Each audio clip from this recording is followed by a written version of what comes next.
Hello everyone. आता आपण lecture third कडे चाललो. सेल द युनिट ऑफ लाईफच्या त्याच्यामध्ये आपण पार्ट 1 पार्ट 2 असे याचे पार्ट करतो. इन डिटेल डिस्क्रिप्शन एक्सप्लेनेशन आपण सगळ्या टॉपिक्स याच्यामध्ये बघणार आहोत. जसे की आपण लास्ट 2 लेक्चर्स मध्ये ओव्हरव्ह्यू ऑफ सेल बघितला, सेल प्रोकॅरियोटिक युकॅरियोटिक सेल त्यांचं कंपॅरिझन आपण बघितला. नंतर सेकंड लेक्चर मध्ये prokaryotic cell in detail along with staining technique, gram positive gram negative bacteria, त्यांच्यामध्ये पर्टिक्युलर प्रेझेंट असणारे structures, everything we have covered in detail. Now we will move to the eukaryotic cell. eukaryotic cellचा आता overview आपण घेऊ. याच्यामधले sale organism आपण next lecture मध्ये करणार आहोत up to cytoplasm. याच्यामध्ये सर्व गोष्टी आता आपण डिटेल मध्ये एक्सप्लेन करू. प्लाझ्मा मेम्ब्रेन, त्याचे बायलॅमिनल मॉडेल किंवा सँडविच मॉडेल असेल, युनिट मेम्ब्रेन मॉडेल असेल, किंवा मॉडर्न सिंगर आणि निकोल्सन यांचं फ्लुइड मोझेक मॉडेल, त्याच्यानंतर सेल वॉल, त्याचे टाइप्स, या सगळ्या गोष्टी आता आपण या लेक्चर मध्ये कव्हर करू. राईट, चलो let's move to part 2 of your lecture third. Sorry, part 1 of lecture third. Eukaryote कशाला म्हणतो आपण? ऑलरेडी आपण डिफरन्शिएट केलंय त्याला की cells having membrane bound nucleus and cellular organelles are termed as eukaryotic cells. कोण कोण या युकॅरियोटिक सेल मध्ये येणार? याच्यामध्ये युकॅरियोटिक सेल मध्ये कोण येणार? तुमचे प्रोटिस्ट येतील. वेल, एकतर प्रोटिस्ट, फंगस, प्लांटे अँड ॲनिमलिया. ठीक आहे. हे 4 किंगडम तुमच्या कशामध्ये येतात? तर युकॅरियोटिक किंगडम्स आहेत. त्याच्यापैकी प्रोटिस्टा हा जो किंगडम असेल, this is unicellular protist, I mean unicellular eukaryote, आणि remaining 3 are multicellular eukaryotes. Clear?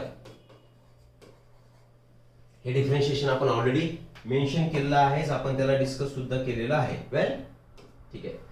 तर एक एक आता यांच्यामध्ये काय प्रेझेंट असणार? कुठलीही युकॅरियोटिक सेल जर तुम्ही घेतली तर it shows presence of compartmentalisation. Compartmentalisation म्हणजेच काय? याला मी एक मिनिट मिटवतो. याला कंपार्टमेंट त्याच्यामध्ये तयार होतात. कंपार्टमेंट केव्हा तयार होतील? जेव्हा पार्टिशन्स मध्ये असतील तेव्हा. ठीक आहे ना? जर पार्टिशनिंग प्रेझेंट असेल तर कंपार्टमेंट आपोआपच तयार होते. म्हणजे काय? For example, this is your eukaryotic cell. Animal cell बोलू आपण. ही युकॅरियोटिक ॲनिमल सेल. प्लांट सेलला सेल वॉल असल्यामुळे स्ट्रक्चर थोडासा डिफरंट येईल. तर याचा हा प्लाझ्मा मेम्ब्रेन असणार. कंपार्टमेंटलायझेशनचा मिनिंग काय होतो? Cytoplasm. This is the cytoplasm of cell. ठीक आहे ना? या सेल मधील हा सायटोप्लाझम. आणि युकॅरियोट आपण याला बोललेलो आहोत. का बोललो आपण eukaryote? Because it contains membrane bound nucleus. तर असं समजू आपण की हा सेंटरला मेम्ब्रेन बाउंड न्यूक्लियस प्रेझेंट असेल. याच्यामध्ये काय जेनेटिक मटेरियल वगैरे जे प्रेझेंट असेल ते असेल. ठीक आहे ना? आता या स्ट्रक्चर मध्ये कंपार्टमेंट कसे तयार होतील? तर या स्ट्रक्चर पासून हे जे बाहेर पडताना दिसतंय तुम्हाला, which is associated with this structure. ठीक, या स्ट्रक्चरला तुम्ही काय म्हणणार? समजून घ्यायचंय. फक्त एक मी ट्युब्युलर किंवा एक स्ट्रक्चर याच्यासाठी काढतोय. तर या स्ट्रक्चरला तुम्ही म्हणायचंय एंडोप्लाझ्मिक रेटिक्युलम. आता मला एक सांगा, हे नेटवर्क तुम्हाला दिसतंय, तर याला मेम्ब्रेन आहे की नाही? याला मेम्ब्रेन आहे. सेकंड स्ट्रक्चर आपण काढू.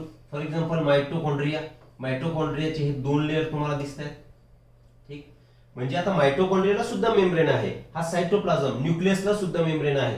म्हणजे हे काय पार्टिशनिंग झाली आणि वेगवेगळे कंपार्टमेंट तयार झाले. याच्याच मायटोकॉन्ड्रियाच्याच बाजूला तुम्हाला एक स्ट्रक्चर दिसणार, जी ही मेम्ब्रेन बाउंड स्ट्रक्चर असेल. आणि त्या स्ट्रक्चरला तुम्ही काय म्हणणार? याला तुम्ही गोल्गी कॉम्प्लेक्स म्हणा. हा झाला तुमचा मायटोकॉन्ड्रिया. म्हणजेच in short, membrane bound cellular organelles याच्यामध्ये प्रेझेंट आहेत.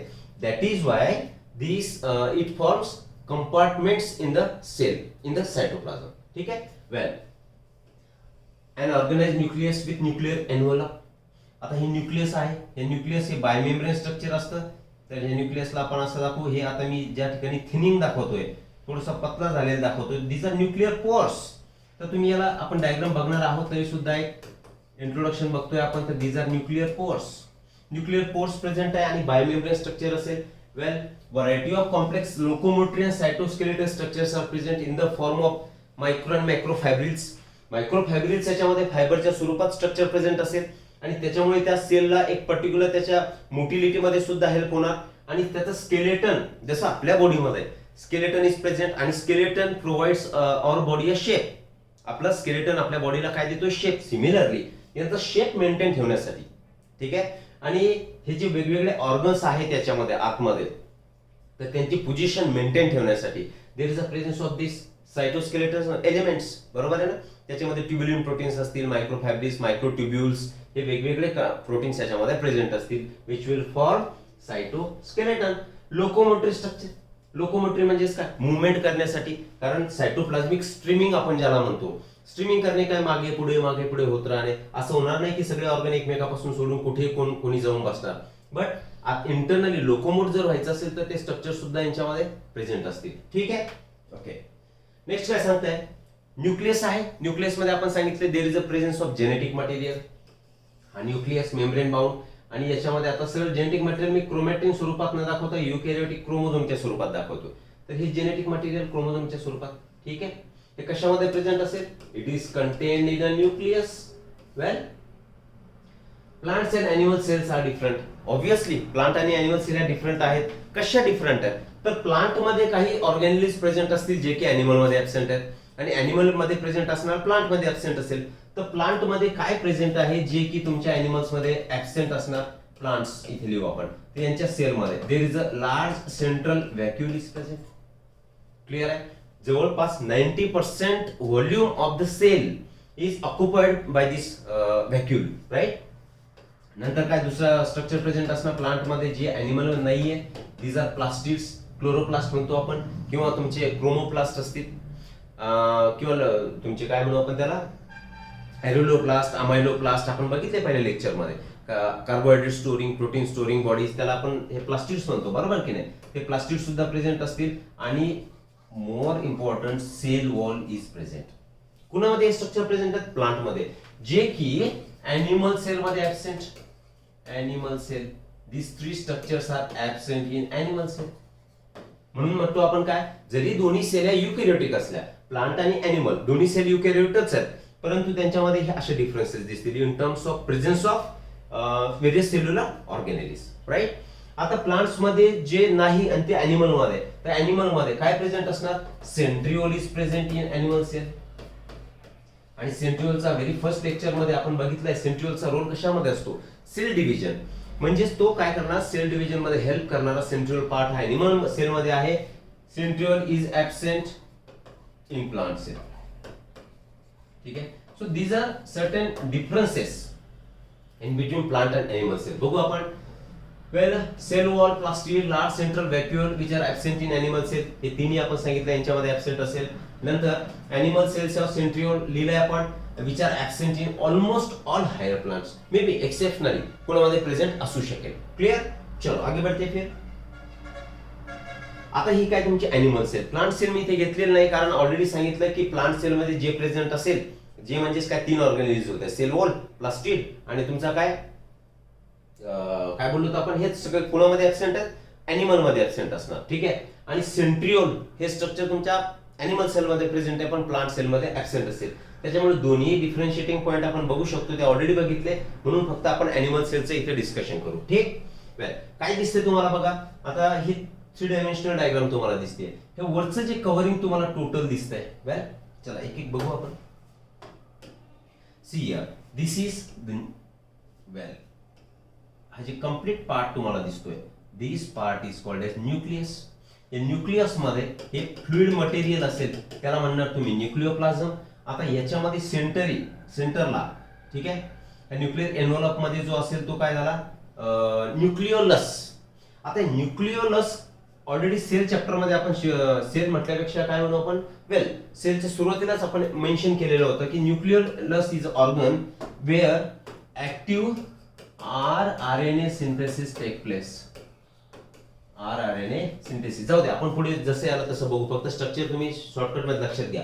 ब्लू कलर मध्ये तुम्हाला इथे काय दिसतंय, तर ब्लू कलर मध्ये there is a presence of mitochondria, ठीक आहे. हे मायटोकॉन्ड्रिया दिसतात. मायटोकॉन्ड्रियाच्या बाजूलाच तुम्हाला रफ एंडोप्लाझ्मिक रेटिक्युलम दाखवलाय, जो डॉटेड ब्लू पार्ट दिसतात त्याच्यावरती मी रेड करतोय, आणि स्मूथ एंडोप्लाझ्मिक आणि rough endoplasmic reticulum. In short हे स्ट्रक्चर काय झालं तुमचं, एंडोप्लाझ्मिक रेटिक्युलम, ठीक.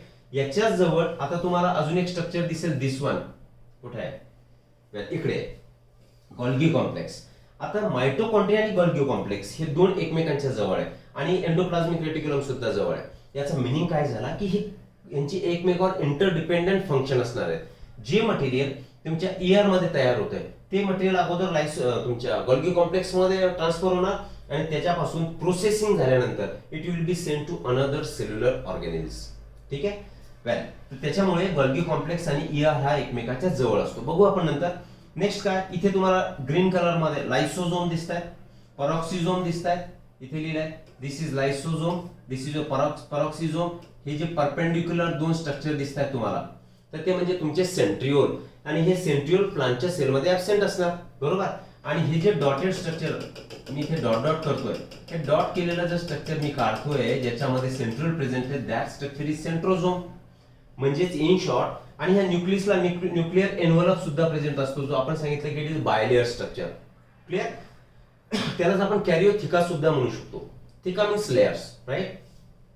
नंतर सेल मेम्ब्रेन, ही कंप्लीट सेल, आणि याच्यामध्ये काय असतात तर पोर्स असतील. वेल, आपण जसं वन बाय वन सगळ्यांना स्टडी करू. इन शॉर्ट समजून घेण्याचा मुद्दा हा झाला की जर युकॅरियोटिक सेल असेल त्याच्यामध्ये cytoplasm is the main arena or main zone of cellular activities in which various cellular organelles lie embedded. त्याच्यामध्ये भरपूर सारे ऑर्गन पडून असतात, जसं की ER, Golgi, mitochondria, peroxisome, lysosome, nucleus, then is your ER, Golgi complex. All these are present in the animal cell as well as plant cell. Certain differences तुम्ही वगळले तर. ठीक. चला पुढे जाऊ. आता जो सेल मेम्ब्रेन जो प्रेझेंट असतो, अॅनिमल सेल म्हटलं की त्याच्यामध्ये सेल वॉल असते का? नाही. Cell wall is absent in animal cell. मग त्याच्यावरती कव्हरिंग जे असणार त्यालाच आपण म्हणतो सेल मेम्ब्रेन और प्लाझ्मा मेम्ब्रेन. ठीक. तर त्या प्लाझ्मा मेम्ब्रेन किंवा त्याला बायो मेम्ब्रेन म्हणू आपण. प्लाझ्मा मेम्ब्रेन, सेल मेम्ब्रेन और bio membrane, one and same. तर यांचं जे स्ट्रक्चर असेल हे कसं असतं, किंवा वेगवेगळे मॉडेल्स याच्यामध्ये जे पुट केलेले आहेत, तर ते तीनही मॉडेल आपण जसं युनिट मेम्ब्रेन बोललो किंवा सँडविच मॉडेल असेल, आणि तुमचं काय म्हणतात त्याला मॉडर्न फ्लुइड मोझेक मॉडेल, हे तिन्ही मॉडेल याच्यामध्ये अलॉंग विथ सेल वॉल आपण डिस्कस करू. हे biochemical investigation clearly revealed that the cell membrane possesses lipid, proteins and carbohydrates. आता याचं नेचर फाइंड आउट करायचंय. आता हे सगळ्या डेव्हलपमेंट कोणत्या बेसिस वरती झाल्या, तर all these things progressed by invention of high quality microscope. आता नंतर इलेक्ट्रॉन मायक्रोस्कोप आले, वेगवेगळ्या टाईपचे अगोदर कंपाऊंड असतील, मग इलेक्ट्रॉन मायक्रोस्कोप.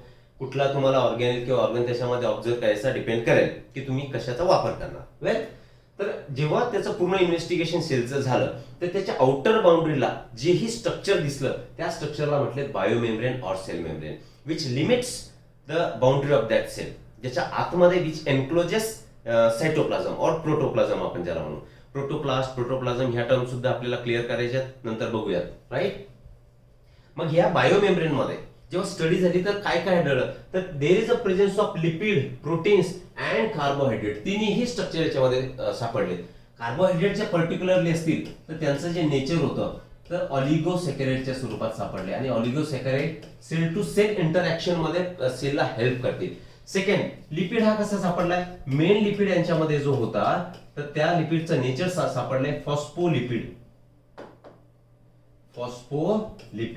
फॉस्फोग्लिसराइड म्हणतो आपण त्याला. वेल, तर त्याच्यामध्ये फॉस्फोलिपिड हे मेन कंपोनंट लिपिडचा सापडला. हा बाय लेअरच्या स्वरूपात प्रेझेंट असेल. क्लिअर. आणि जे प्रोटीन्स आहेत तर दोन टाईपचे प्रोटीन सापडले. दोन टाईप इन द सेन्स काय, की काही सेपरेट होणारे त्याच्यापासून, त्या बायोमेम्ब्रेन पासून सेपरेट करू शकतो असे प्रोटीन, आणि काही त्याचा पार्ट परमनंटली बनून जातात असे प्रोटीन. म्हणजे प्रोटीन, लिपिड्स आणि कार्बोहायड्रेट तिन्ही कंपोनंट या बायो मेम्ब्रेन मध्ये त्याचं इन्व्हेस्टिगेशन नंतर त्या गोष्टी रिव्हील झाल्यात, म्हणजे आपल्याला लक्षात आले किंवा दिसल्यात. ठीक. ओके. रेशिओ, आता जरी हे प्रोटीन, लिपिड्स प्रेझेंट आहे, पण यांचा एक पर्टिक्युलर रेशिओ ठरलेला आहे. तर रेशिओ, ठीक आहे, समजा प्रोटीन ऍज टू लिपिड असं म्हणू आपण. आता ही जी स्टडी झाली आहे तर क्लिअर कट इन्व्हेस्टिगेशन किंवा पूर्ण त्याचे डिटेल स्ट्रक्चर जे डिड्यूस झालं, जे मिळालं कुणाचं, बायोमेम्ब्रेन किंवा सेल मेम्ब्रेनचं, तर हे आरबीसी, ह्युमन आरबीसी वरती त्याची स्टडी झाली. आणि ती ह्युमन आरबीसीच्या सेल मेम्ब्रेन मध्ये प्रोटीन आणि लिपिड यांचं एक प्रपोर्शन सापडलं. त्याच्यामध्ये प्रोटीन किती होते 52% आणि लिपिड्स किती होते 40%. म्हणजेच काय, एका पर्टिक्युलर कॉन्सन्ट्रेशन मध्ये किंवा प्रपोर्शन मध्ये there is a presence of lipid and protein, right. Okay. The ratio of protein and lipid varies considerably in different cell types.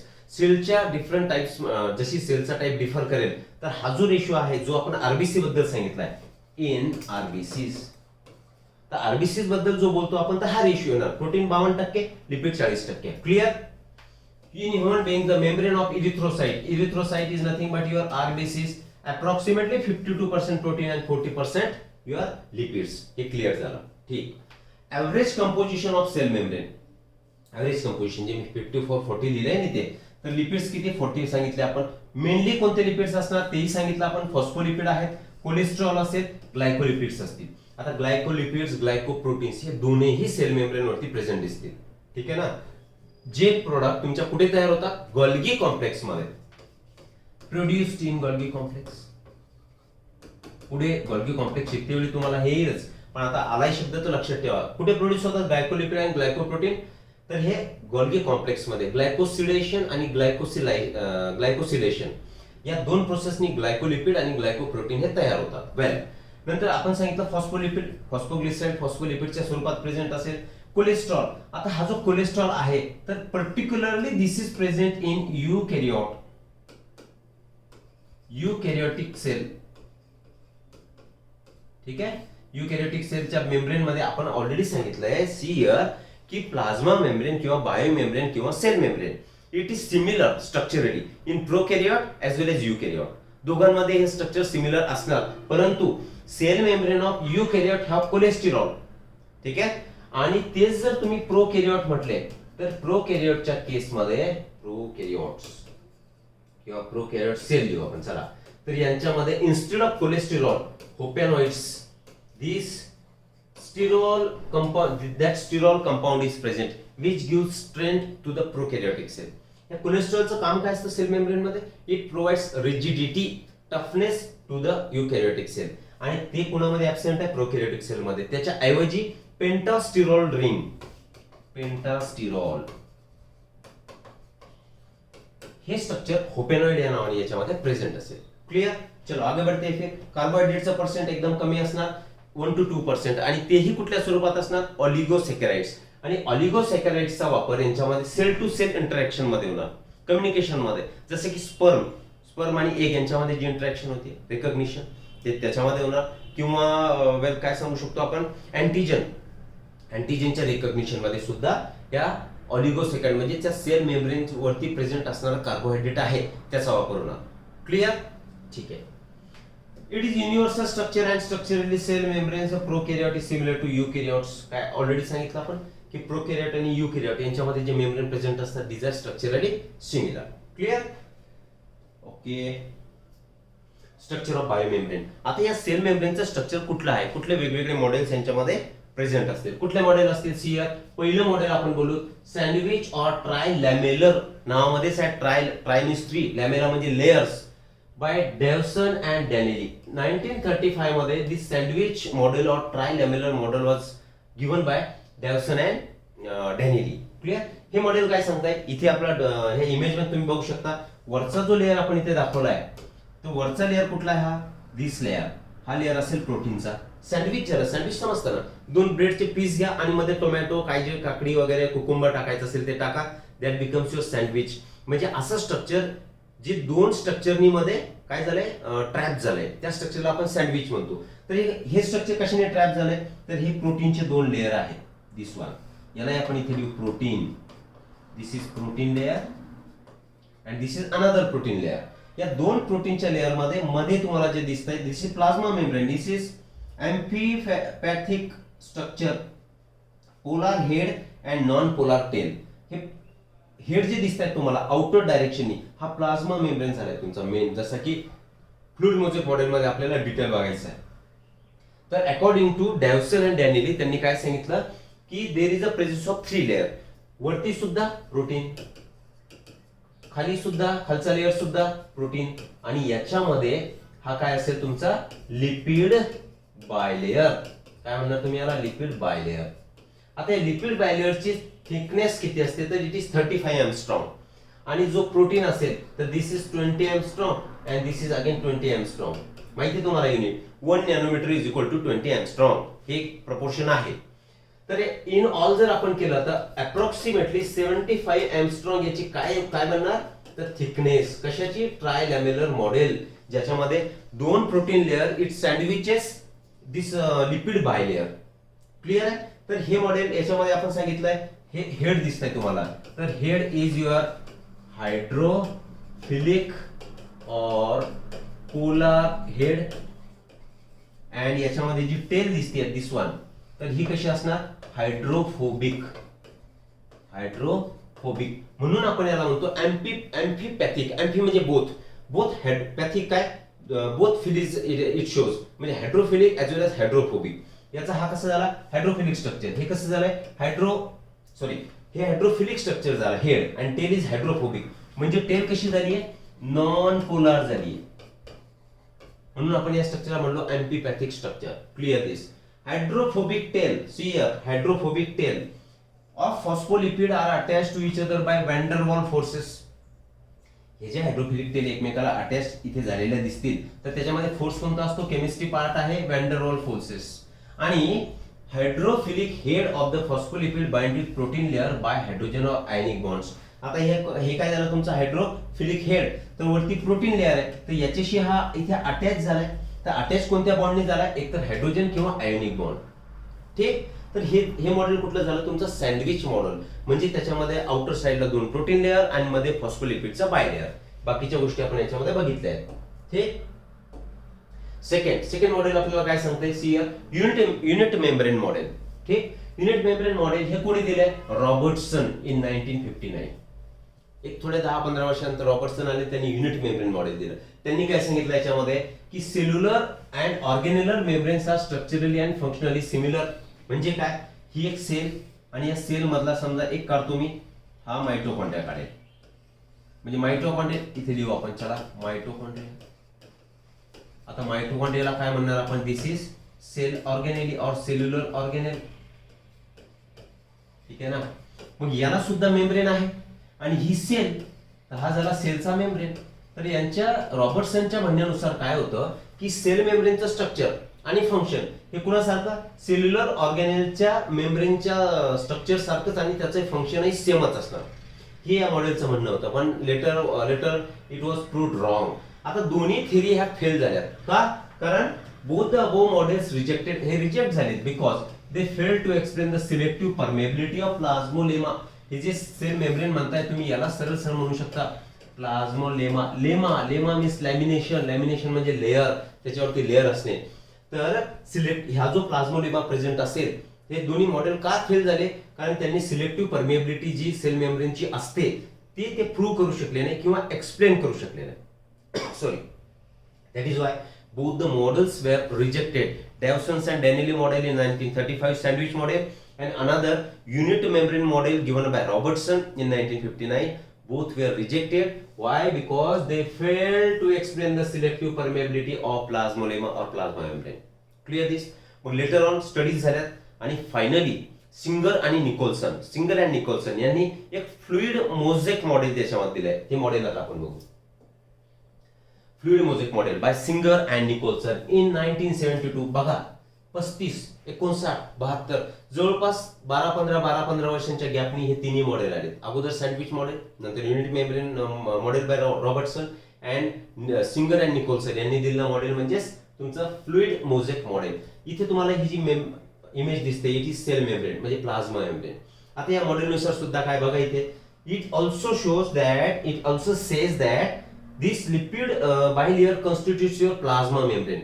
Plasma membrane हा लिपिडच्या बायलेअरनेच तयार झालाय. आता हा लिपिडचा बायलेअर म्हणजे कोणता, सी इथे येलो कलरला मी हे करतोय, आणि हे टेल दिसते. हा एक लेअर इथे तयार झालाय, आणि दिस इज युअर सेकंड लेअर. म्हणजेच यालाच तुम्ही काय म्हटले, लिपिड बायलेअर. ठीक आहे. यांच्यामध्ये सुद्धा जो वरचा पार हेड दिसतोय, head faces outside and tails are facing towards each other. या टेल एकमेकाकडे तोंड करून दिसतात तुम्हाला, आणि हेड एक आउटर साइडला दिसतात दोन्ही लेअरच्या. या लेअरची हेड बाहेर, हे बाहेर. मग हे जे हेड असतील, हे सुद्धा यांचं नेचर सुद्धा कसं असणार, हायड्रोफिलिक हेड. बाहेर लिहू आपण, हेड कसं असणार, चला इथे स्ट्रक्चर काढतोय मी.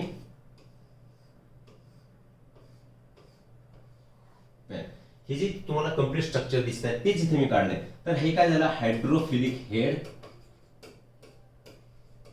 हायड्रोफिलिकलाच आपण काय म्हणतो, पोलार, बरोबर.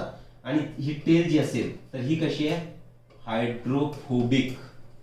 हायड्रोफोबिक आणि यालाच म्हणू शकतो आपण नॉन पोलार टेल.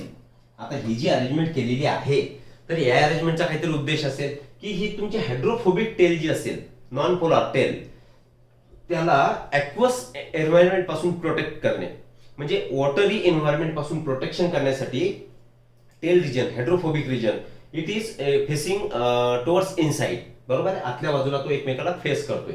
बघू आपण ते सुद्धा. आता this is widely accepted model for the structure of plasmalemma or plasma membrane. सगळ्यात जास्त एक्सेप्ट झालेलं हे स्ट्रक्चर आहे. वेल, आता इथे ब्लू कलर मध्ये तुम्हाला दिसत आहे, ज्याला येलोनी मी याच्या बाउंड्रीज दाखवतोय. तर दीज आर टनेल प्रोटीन्स. त्यालाच तुम्ही चॅनल प्रोटीन सुद्धा म्हणू शकता. म्हणजे याच्या हे कसे दोन्ही लेयर्स मध्ये फिक्स झाले. तर हेच इंटिग्रल प्रोटीन सुद्धा आहेत. दोन टाईपचे प्रोटीन्स यांच्यामध्ये सापडणार आहेत. एक तर पेरिफेरल प्रोटीन, त्यालाच आपण म्हणू एक्सटर्नल प्रोटीन्स, ठीक आहे. आणि दुसरे म्हणजे एक्सट्रिंजिक म्हणू आपण. आणि दुसरे प्रोटीन्स असतील त्या इंटिग्रल प्रोटीन्स, क्लिअर, किंवा त्यांच्या पूर्ण दोन लेअर मध्ये फसलेले proteins which cannot be separated. तर हे प्रोटीन आहे तर it act as a channel protein, म्हणजे याच्यामधून सबस्टन्सेस टू अँड फ्रो जातील, क्लिअर. इथे सुद्धा तुम्हाला दिसतोय इंटिग्रल प्रोटीन. इंटिग्रल प्रोटीनचा मिनिंग काय होतो की लिपिडचा बायलेअर आणि हा प्रोटीन त्याच्यापासून सेपरेट केला जाऊ शकत नाही. सेपरेट केला जाऊ शकत नाही म्हणून त्याला म्हटलं आपण इंटिग्रल, अविभाज्य घटक. जो त्याच्यापासून सेपरेट होत नाही त्याला म्हणतात इंटिग्रल. तर तो इंटिग्रल प्रोटीन झाला. आणि हे वरती जे तुम्हाला दिसत आहेत दिसवा, तर हे काय दिलं तुमचे पेरिफेरल प्रोटीन इथे दिलाय. हा दिस इज पेरिफेरल, म्हणजे it can be separated from this lipid bilayer. Lipid bilayer पासून आपण याला सेपरेट करू शकतो. That is why it is peripheral proteins. आणि जो सेपरेट केला जात नाही that is called as integral protein. Sometimes हे प्रोटीन्स पण पूर्ण लिपिड बायलेअरला ट्रॅव्हर्स करतात, क्रॉस करून टाकतात. बघा इथे बाहेर निघाला, इकडे वरती निघालाय. अशा प्रोटीन्सला तुम्ही म्हणायचं चॅनल प्रोटीन, किंवा यालाच तुम्ही म्हणा टनेल प्रोटीन. टनेल म्हणजे बोगदा, डायरेक्ट बोगद्यासारखंच आहे म्हणून, क्लिअर. या स्ट्रक्चर मध्ये अजून तुम्हाला इथे दिसते सीआर ग्लायकोप्रोटीन. ऑलरेडी आपण उल्लेख केलाय. कार्बोहायड्रेट आहे. कार्बोहायड्रेट कोणत्या स्वरूपात असणार, ऑलिगो सॅकराइडच्या स्वरूपात कार्बोहायड्रेटची चेन प्रेझेंट असणार. तसंही इथे तुम्हाला प्रोटीनचे स्ट्रक्चर जास्त दिसतील, हे ब्लू कलर वाले, बरोबर ना. आणि ही कार्बोहायड्रेटची एखादी चेन इथे दिसणार किंवा एक दोन चेन दाखवल्या. कारण प्रपोर्शन लिपिड बायलेअर मध्ये पर्टिक्युलरली आरबीसीच्या बोललो आपण 52% प्रोटीन होते, 40% लिपिड बायलेअर, बरोबर ना, लिपिड फॉस्फोलिपिड पर्टिक्युलरली, आणि 1 to 2% कार्बोहायड्रेट होते. मग अजून कोणते स्ट्रक्चर आहे, सीआर. हे ग्रीन कलर मध्ये जे तुम्हाला दिसतंय, आता मी याला राऊंड अप करतोय, तर हे स्ट्रक्चर म्हणजे कोलेस्टेरॉल. आणि ऑलरेडी मी सांगितलंय this cholesterol is present in eukaryotic cell only. Prokaryotic plasma membrane मध्ये कोलेस्टेरॉल रिमेन ऍब्सेंट. त्याच्या ऐवजी आपण सांगितलं होपॅनॉइड प्रेझेंट असतात, पेंटास्टेरॉल रिंग, क्लिअर. वेल, उद्देश काय झाला, हे जे तुमचे टेल्स आहेत त्या आतल्या बाजूने का आहेत, so that it will be protected from the aqueous environment. म्हणून ते आतल्या बाजूला असतात. आणि यांचे हेड जे की हायड्रोफिलिक आहेत त्यांना त्या फरक पडणार नाही वॉटरचा, त्याच्यामुळे ते आउटसाइडला केले आहेत. आणि यांच्याच लेअरवरती फॉस्फोलिपिड बायलेअरच्या लेअरवरती आपण सांगितलं की there is a presence of proteins, carbohydrates. आता ग्लायकोलिपिड हा काय झाला, कंजुगेटेड लिपिड म्हणू आपण याला. याच्यामध्ये कार्बोहायड्रेटचा पार्ट आहे, लिपिडचा सुद्धा पार्ट आहे. तसेच इकडे ग्लायकोप्रोटीन्स आहेत, हा कंजुगेटेड प्रोटीन झाला. म्हणजे प्रोटीन आहे आणि ग्लायको काय म्हणू कार्बोहायड्रेट सुद्धा आहे, बरोबर. So these are various structures present in the plasma membrane. एक एक आपण बघू. आता हे जर तुम्ही अपीयरन्स याचं बघितलं तर तुम्हाला कसं दिसतंय, see here it looks like protein icebergs in the sea of phospholipid. See here असं समजा की हा पूर्ण समुद्र आणि त्याच्यावरती हे प्रोटीन्स असे फ्लोट करतायत, तरंगतायत, असं दिसतंय ना. पूर्ण एखादी वॉटर बॉडी आहे आणि त्याच्यावरती प्रोटीन हे फ्लोट करतायत, म्हणून त्याला म्हटलं आपण प्रोटीन आइसबर्ग, ठीक आहे, in the sea of phospholipid. त्याला स्ट्रक्चरला आपण बोलू, किंवा गुलाबजाम सारखं. आता हे ऍडिशनल झालं, त्याची गरज नाहीये. In a concentrated solution phospholipid of concentrated solution of sugar. Well, पुढे जाऊ. फॉस्फोलिपिड आपण सांगतोय की लिपिडचा बायलेअर जो बनलेला आहे तर तो मेनली कोणत्या स्वरूपामध्ये, फॉस्फोलिपिडच्या स्वरूपामध्ये. आपण स्टेटमेंट वाचून घेऊ. Phospholipid is the main component of cell membrane. कारण लिपिड बायलेअर आहे, त्याची थिकनेस सुद्धा एक आपण बघितली त्या अगोदरच्या मॉडेलमध्ये. Because it forms the continuous structural frame of cell membrane. जी फ्रेम असते पर्टिक्युलर, जे सेल मेमरीचं स्ट्रक्चर बेसिक ज्या गोष्टीपासून तयार होतं त्याला आपण काय म्हणतो, फ्रेम. त्याची कुणी बनलेली आहे, फॉस्फोलिपिडने बनलेली आहे, बरोबर. Cell membrane is composed of lipid that are arranged in bilayer. बघितलं आपण बायलेअर मध्ये अरेंज आहेत. The lipids are arranged within the membrane with a polar head towards the outer side and hydrophobic tails towards inside. इथे परत एक वेळा आपण त्याला इलॅबरेट करू. कसं, सी हिअर. आता हे पोलर ग्रुप झाला म्हणजे हे हेड झालं बघा, त्याचं head, this is the head, आणि ह्या अशी याची टेल निघाली. कुठला कलर घेऊ आता याला, वेल हा घेतोय. हे तुम्हाला दिसतंय, नको तो कॉमन झालाय, ब्लॅक घेऊ. हे तुम्हाला दिसतंय ब्लॅक कलर मध्ये, यालाच मी केलं, ही एक टेल झाली आणि ही एक टेल झाली. आता हे पूर्ण ऍटॉमिक फॉर्म मध्ये, मॉलिक्युलर फॉर्म मध्ये आपण इथे दाखवलंय. तर वरती काय झालं तुमचं, हे हेड. हेड कसं आहे, पोलार हेड, हायड्रोफिलिक. आणि ही जी टेल आहे, तर टेल कशी बनलेली आहे, इट इज नॉन पोलार म्हणजे हायड्रोफोबिक टेल. कशाने बनलेली बघा, फॅटी ऍसिड चेन दाखवल्या, ह्या सगळे फॅटी ऍसिड चेन आहेत. त्या चेन म्हणजेच त्यांची टेल झाली आहे. नंतर याच्यामध्ये ग्लिसरॉल, हा अल्कोहोल प्रेझेंट असेल, म्हणजे फॅटी ऍसिड आणि ग्लिसरॉल, त्याच्यावरूनच आपण त्या याला ग्लिसराइड म्हणतो की नाही. हा जो फॉस्फोलिपिड आहे याचा टाईप जो असतो, तर त्या फॉस्फोलिपिड इज नथिंग बट, यालाच तुम्ही काय म्हणा, फॉस्फोग्लिसराइड म्हणा, कारण ग्लिसरॉल मल्टी त्याच्यामध्ये अटॅच आहे. ठीक आहे, मोनोग्लिसराइड, बायग्लिसराइड, ट्रायग्लिसराइड, हे सगळे बायोमॉलिक्युलचे पार्ट आहेत. त्यावेळी आपण ते बघू त्याला. ठीक, सी हिअर. इथे दाखवले पोलार हेड आणि त्याच्यापासून ह्या जिगजॅग जे दाखवले ह्या काय झाल्या, नॉन पोलार टेल. आता ही अशी अरेंजमेंट, हेड इकडे असेल आणि खाली सेम स्ट्रक्चर असणार. तर ही अरेंजमेंट का केली आहे, वारंवार आपण सांगतोय, to protect non polar tail by the action of aqueous environment. Watery environment पासून या टेलचं प्रोटेक्शन व्हावं. That is why the head is projected outward in outer direction and tails faces each other. Tail एकमेकाच्या समोरासमोर येतात. ठीक, चलो सांगितलंय, फक्त स्टेटमेंट लक्षात घ्या. बरेच वेळा आपण काय केलंय, याच्यावरती आपण थेरी का घेतोय, कारण तुम्ही याचे स्क्रीनशॉट जर घेतले तर फक्त याचे पॉइंट्स लिहून ठेवा आणि तुमची नीटची तयारी झाली. कुठलेच पॉइंट याच्यामधून मिस होत नाही. अपार्ट फ्रॉम एनसीईआरटी याच्यामध्ये बाकीची सुद्धा गोष्टी आपण ऍड करतोय, right. Well, this arrangement protects the non polar tail of saturated and unsaturated hydrocarbon from the aqueous environment. Clear आहे. एक दुसरी इन्फॉर्मेशन आपल्या लक्षात येईल की ही जी टेल बनलेली आहे तर कशाने बनलेली आहे, it is carbon and hydrogen chain. That means these are saturated and unsaturated hydrocarbons. आता सॅच्युरेटेड अनसॅच्युरेटेड समजतं तुम्हाला. अनसॅच्युरेटेड कशाला, अनसॅच्युरेटेड कशाला म्हणतात, जिथे की double or triple bond is present, double or triple bond. आणि सॅच्युरेटेड कशाला म्हणताय तुम्ही, only single bond is present, फक्त सिंगल बॉन्ड याच्यामध्ये प्रेझेंट असेल. मग असे हायड्रोकार्बन्स कुठे प्रेझेंट असतात, तुमच्या टेल रिजन मध्ये, which is protected from the aqueous environment. That is why the arrangement is made like that. Well, lipid component of the membrane mainly consist of phosphoglyceride. आणि typically काय सांगितलं आपण, phospholipid. त्याची image सुद्धा आपण बघितली, right. Fluidity of the plasma membrane is provided by phospholipid bilayer. Fluidity कशाला म्हणायचंय, मागे जो आपण हा लिपिडचा बायलेअर आहे, main framework of plasma membrane. तर याच्यामध्ये काय होणार की याचं क्वासी फ्लुइड नेचर असणार. ह्या लिपिड बायलेअरचं नेचर कसं असणार, क्वासी फ्लुइड. म्हणजेच हे जे प्रोटीन तुम्हाला याच्यावरती दिसतात त्यांची लॅटरल मुवमेंट याच्यावरती होऊ शकणार. आणि ही जी प्रोटीन्सची फ्री लॅटरल मुवमेंट होते लिपिड बायलेअर मध्ये, तर that ability of movement is termed as fluidity. यालाच तर आपण फ्लुइडिटी म्हणतो. See here, quasi fluid nature of lipid enable lateral movement of protein within the overall bilayer. म्हणजे त्या लॅटरली असे मूव्ह करू शकतात, लॅटरली म्हणजे बाजूला.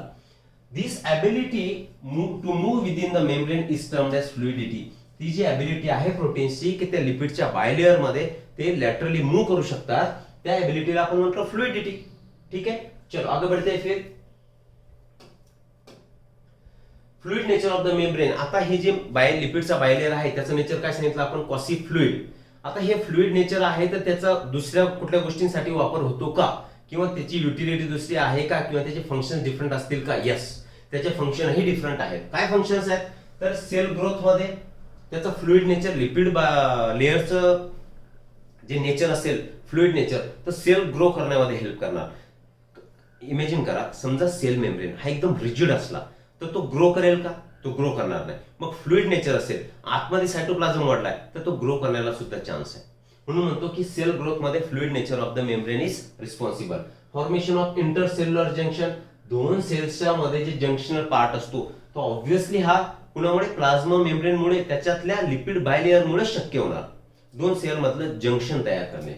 एंडोसायटोसिस, एंडोसायटोसिस बघायचं आपल्याला, त्याच्यामध्ये पिनोसायटोसिस किंवा तुमचा फॅगोसायटोसिस, पिनोझोम फॅगोझोम नंतर बोलू आपण.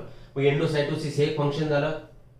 एंडो एंडो म्हणजे आत, सायटो सायटो म्हणजे सेल. सेलच्या आतमध्ये जर कोणी एंट्री करत असेल, suppose this is your cell आणि एखादा पदार्थ हा समजा A is entering into this, म्हणजेच त्याचं काय झालं? एंडोसायटोसिस झालं.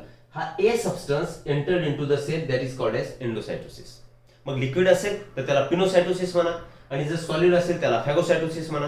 ठीक. वेल, सिक्रिशन फ्लुइड नेचर आहे, त्याच्यामुळे सिक्रिशन हे सुद्धा फंक्शन तुमच्या फ्लुइड नेचरमुळे पॉसिबल आहे.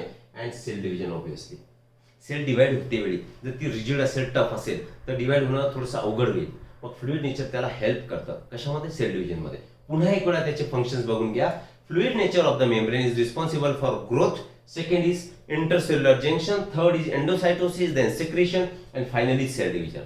So these are the functions of fluid nature of phospholipid bilayer. Clear? Well, आगे बढ़ते हैं. आपण सांगितलं कोलेस्ट्रॉल हा प्रेझेंट होता बायोमेम्ब्रेन मध्ये. Cholesterol is also present in the plasma membrane. आणि पुन्हा एक वेळा लिहितो, ह्या कोलेस्ट्रॉल कोणामध्ये प्रेझेंट असतो? युकॅरियोटिक प्लाझ्मा मेम्ब्रेन. ठीक. सेकंड काय सांगितलं? Cholesterol is more rigid than phospholipid. आपण तेही सांगितलं की कोलेस्ट्रॉल प्रेझेंट असण्यामागचं कारण काय?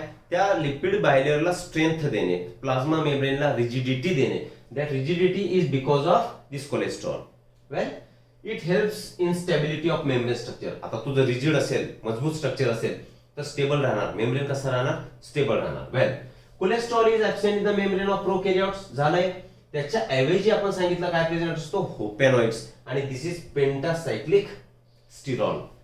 ठीक आहे. हा स्टिरॉल आहे, म्हणजे हा काय झाला? लिपिडच झाला. आणि which provides stability to prokaryotic cell membrane. ठीक. चलो आगे बढ़ते हैं. आता नेक्स्ट कंपोनंट कुठला आहे? Next component is your protein. अगोदर आपण काय बघितलंय की फॉस्फोलिपिड बायलेअर, त्याचे फंक्शन, त्याचं स्ट्रक्चर सर्व आपण बघितलं. हायड्रोफोबिक हेड, हायड्रोफिलिक टेल आणि हायड्रोफोबिक हेड. आता प्रोटीन याच्यामध्ये दोन टाईपचे प्रोटीन्स असतील, depending on the basis of is of extraction. त्या फॉस्फोलिपिड लेअर मधून प्रोटीन सहजासहजी काढता येतात का? जर काढता येत असतील तर एक्सट्रिंजिक प्रोटीन. जर त्याच्यामधून ते काढता येत नसतील, एक्सट्रॅक्ट करता येत नसतील, तर ते प्रोटीन म्हणजे तुमचे इंटिग्रल किंवा इंट्रिन्सिक प्रोटीन. क्लिअर आहे ना? म्हणजे दोन टाईप काय झाले? Depending on this one. दोन टाईप काय केले आपण? इंट्रिन्सिक प्रोटीन, त्यालाच काय म्हणू शकता तुम्ही? Integral protein. ठीक. किंवा दुसरे प्रोटीन्स असणार तुमचे एक्सट्रिन्सिक प्रोटीन, की which can be remove easily, म्हणून एक्सट्रिन्सिक. आणि हे रिमूव्ह केल्या जात नाही. वेल, तर हे जे इंटिग्रल प्रोटीन्स असतात ते दोन टाईपचे असतील, एक पार्शियली बरीड आणि एक टोटली बरीड. म्हणजे इंट्रिन्सिकला दोन टाईप मध्ये करू आपण. पार्शियली, त्याचा काही भागच बरी झालेला असेल आणि त्याच्यामध्ये गाडला गेलेला असेल. Partially buried and totally buried. आणि जे हे टोटली बरीड जे असतात तर त्यांनाच आपण काय म्हणतो? एक चॅनल प्रोटीन्स म्हणतो. चॅनल प्रोटीन्स म्हणा किंवा त्यालाच म्हणायचं टनेल प्रोटीन्स. क्लिअर आहे? ठीक आहे. तर हे आपण त्यांचे काय केले? टाइप्स केले depending on ease of extraction. Tunnel or channel proteins provide a passage for movement of water soluble material across the membrane. सुरुवातीलाच मी तुम्हाला सांगितलंय, त्या डायग्राम मध्ये आपण बघितलं होतं की तुम्हाला टनेल प्रोटीन दिसतात, त्याच्यामधून वॉटर सोल्युबल सबस्टन्सेस सहजासहजी आत बाहेर करू शकतात. ठीक. So this is the explanation about your proteins. Clear? पुढे जाऊ. ठीक. पेरिफेरल और एक्सट्रिन्सिक प्रोटीन. आता पेरिफेरल ऑलरेडी सांगितलं आपण, जे इझिली सेपरेट केले जाऊ शकतात, कॅन बी सेपरेटेड इझिली. असे जे प्रोटीन्स असतील त्यांना तुम्ही म्हणा पेरिफेरल प्रोटीन, किंवा त्यालाच म्हणणार तुम्ही एक्सट्रिन्सिक प्रोटीन. ठीक आहे. And they have enzymatic activity. हे लक्षात ठेवायचं आहे. जे इंटिग्रल प्रोटीन असतील त्याची एन्झायमॅटिक ऍक्टिव्हिटी बद्दल कुठे मेन्शन नाहीये, परंतु एन्झायमिक ऍक्टिव्हिटी शोन बाय पेरिफेरल और एक्सट्रिन्सिक प्रोटीन्स. ठीक. ठीक आहे. ऑलिगोसॅकराइड. थर्ड कंपोनंट कोणता आहे? ऑलिगोसॅकराइड. ऑलरेडी त्याच्याबद्दल आपलं बोलून झालंय. ऑलिगोसॅकराइड्स शुगर आहे, carbohydrate obviously, of the glycolipid and glycoprotein. जे ग्लायकोलिपिड आणि ग्लायकोप्रोटीन आपण वरती स्ट्रक्चर दाखवलं होतं त्याचे जे ऑलिगोसॅकराइड्स असतात तर on the outer surface of plasma membrane perform the function of cell to cell recognition mechanism झालंय. आपण काय सांगितलं, सेल टू सेल रिकॉग्निशन, एका सेलने दुसऱ्या सेलला ओळखणे. हे जे मेकॅनिझम असेल ओळखण्याचं कुणामुळे होते, ऑलिगोसॅकराइडमुळे होतं. कुठे प्रेझेंट आहे तर ग्लायकोलिपिड आणि ग्लायकोप्रोटीन्स या स्ट्रक्चरवरती प्लाझ्मा मेम्ब्रेनच्या सरफेसवरती हे स्ट्रक्चर प्रेझेंट असतील. काम काय, सेल टू सेल रिकॉग्निशन. त्याचे एक्झाम्पल बघू आपण. फर्टिलायझेशन, फर्टिलायझेशनच्या वेळी काय होणार की sperm and egg recognises each other. हा स्पर्म आहे, दिस इज एग. आता इथे दुसरा कुठलाही स्पर्म आला तरी यांच्यामध्ये एक मेकॅनिझम आहे की एकमेकाला ओळखायचं आहे.